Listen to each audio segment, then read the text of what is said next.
The GBNews pub is now open. The first drinks have been served, and I'm joined on Talking Pints by Laurence Fox. Laurence, cheers. Cheers, Nigel. Very good to see you. You too. Here. I was thinking about you, in the sense that you come from this acting dynasty. Extraordinary number of members of your family have been very, very successful actors. And you go into it with that name, and everyone knows who you are. And is that a burden? Does it make it more difficult to make your own mark, or does it somehow make it easier?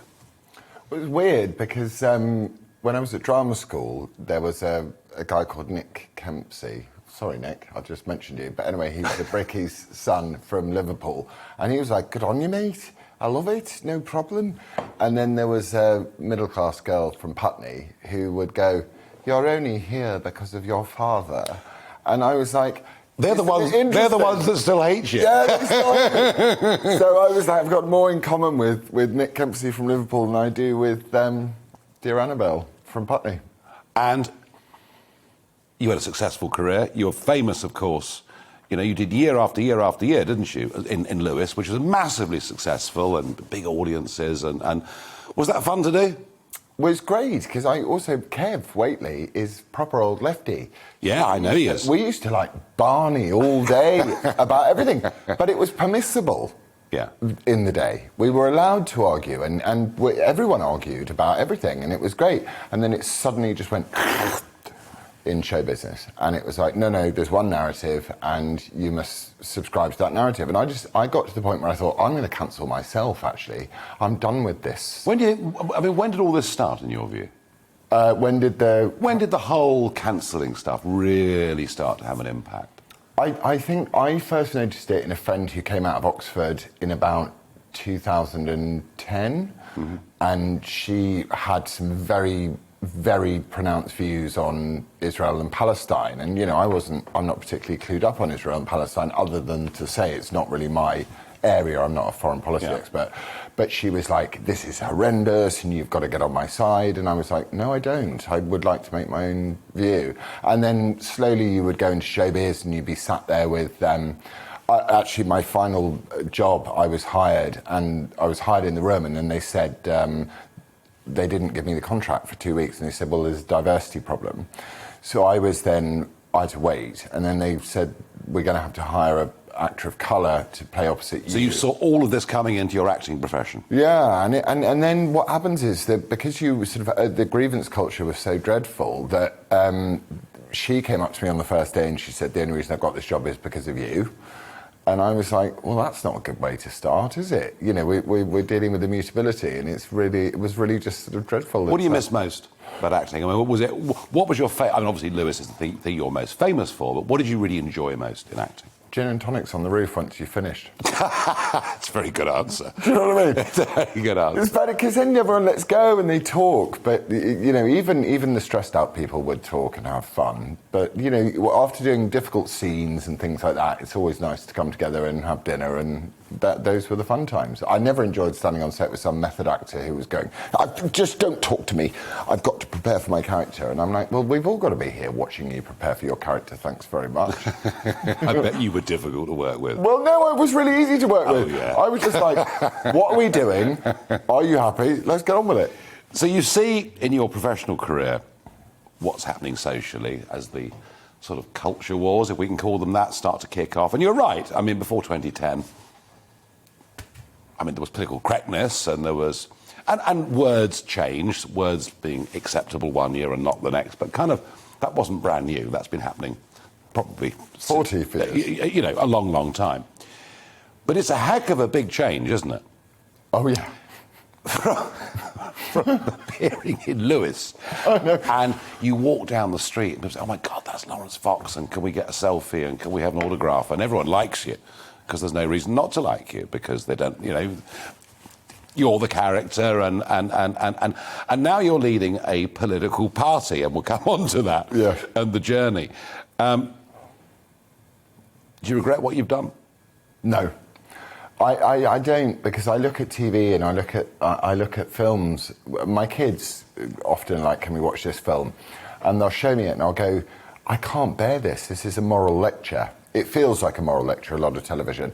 So I started showing them films that I love, like The Naked Gun and Naked Gun 22 and a half or 33 and a third or whatever.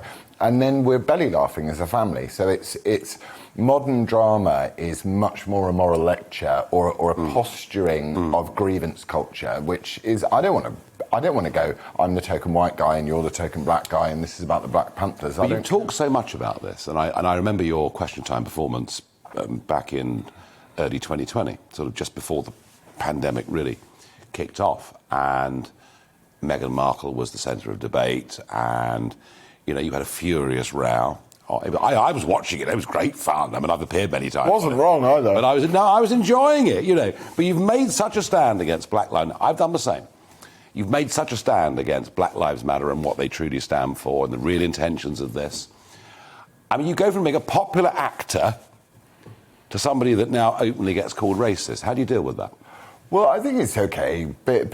People calling people racist. Well, it's okay being racist or being called racist. Well, no, I mean, how long have you spent being the pariah of the whole world? 25 years. You're all right as a result of it. But I was never popular before. Well, I'm not sure how popular I was before. But I have children, and I have, there's 9 nephews and nieces in my family. And all of them are mixed race except my 2 kids. By accident, I happen to have 2 very blonde kids, and I don't want them being told that they're not allowed to have an opinion based on the colour of their skin or some immutable characteristic they have, because one of my sons has special needs, so does he not get an opinion because of, I don't believe in that. And you get called these names? Laurence, I mean, let's be fair. You do, I would suggest you have a little bit of a Twitter problem, that 1 or 2 late night tweets have not been... Elephant poking. Exactly what we would expect from the leader of Reclaim, a political party in the United Kingdom. Do you have a problem with Twitter? I think everyone has a problem with Twitter. I think Twitter's dreadful. It's a sewer, and it's also so addictive, and it makes you think in 240 characters, and actually long thinking is much more important. But what I do with Twitter is my massive failure is that I assume people get what I'm about to say. So if I say something, I don't preface it. I just go blush, and I'll say it. And, But you have deleted a few. I had until recently I had tweet delete on for every 2 weeks, but now I've thought, no, I don't care. You can see whatever I say, it doesn't bother me. All right, well, I'm just suggesting to you that maybe, as a party political leader, some of those... Speak to my dad, my brother, my sister, my girlfriend. Some of those late-night tweets. Although there's a friend of mine over in America that used to send out all sorts of tweets 24 hours a day, and he kind of finished up... He was rather good. He finished up in quite a good position with... Well, except that he was thrown off Twitter. Well, this is horrifying, isn't it? The fact that the fact that the Taliban leadership are on Twitter, which is great. It's inclusive. They're very inclusive. Taliban. And the 45th president of the USA is simply shocking. Lockdown. You've taken a very, very robust anti-lockdown stance for libertarian reasons, and I understand that, and I get that. I've been astonished at the extent to which the British public have just got along with all of this. I've been amazed. It's a very different country to the one I thought it really was. But what about vaccines, Laurence? I mean, it does seem to me that the evidence around vaccines is that, there are side effects for some people. Of course there are, as there are with MMR or whatever it may be. But the evidence looks pretty strong to me that those that have the vaccine, if they catch the virus, which they still can, are much less likely to get seriously ill or die. And you've been pretty strongly against having the vaccine yourself. Does it worry you that you, as a role model to people out there, are perhaps discouraging them from doing something that could really, really be good for them and maybe even save them? Well, I'm not at all anti-vaccine. You haven't had it yourself. What one presents the anti-vaccine and goes, oh, you're anti-vaccine. I'm more, let's not mandate what happens to an individual in their personal choices. Now, I can see how easy it is for people to conflate those two problems, but it's a mistake. My position is, my medical history is none of your business, in the same way as your McDonald's consumption is none of my business. Because you can go, well, why don't we go, let's mandate being thin. Let's stop fat people from being fat. let's stop smokers from smoking, let's stop drinkers from drinking. Where does it stop? Well, we'd be finished. You know, and suddenly from the hard left, you get this my body, my choice over abortions, but my body, not my choice over vaccines. So for me, it's not about a vaccine. It's never been about a vaccine. Okay, well, I thought I'd put that to you. Perhaps I was being a bit unfair, but you know, I get the position and you made it very clear. Laurence, you're leading a political party. I don't think anyone knows how difficult it is. You do? Yeah, because it took me a long time. Yeah. It's a very difficult thing to do.